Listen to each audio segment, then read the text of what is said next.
बुल्ढाना में चिखली विधानसभा क्षेत्र की भाजपा विधायक श्वेता महाले को मुख्यमंत्री एकनाथ शिंदे से धमकी भरा पत्र मिला है। पत्र में लिखा था, हम तुम्हें मार देंगे, तुम्हारे टुकड़े टुकड़े कर देंगे। इंदिरा गांधी को भी सुरक्षा मिली हुई थी। इस धमकी के बाद हड़कंप मच गया है।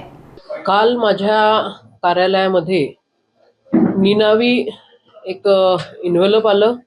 त्या इन्व्हलप मध्ये 3 धमकीचे पत्र त्या ठिकाणी होते।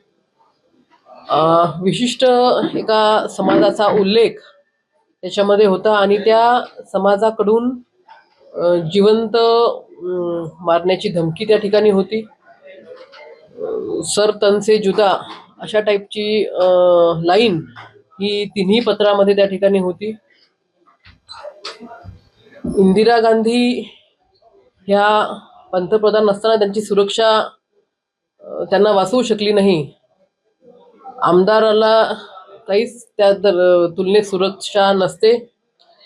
ती सुरक्षा जरी असली तरीही जिवंत मारू, धड शरीरापासून वेगळं करू, तुकडे तुकडे करू, आम्ही बकरे कापणारे आहोत, त्या पद्धतीने तुला सुद्धा जीवे मारू, अशा पद्धतीचं ते पत्र 3 पत्र मला काल प्राप्त झालेले आहे। आता त्या संदर्भात तक्रार करण्यासाठी मी पोलीस स्टेशनला जाते।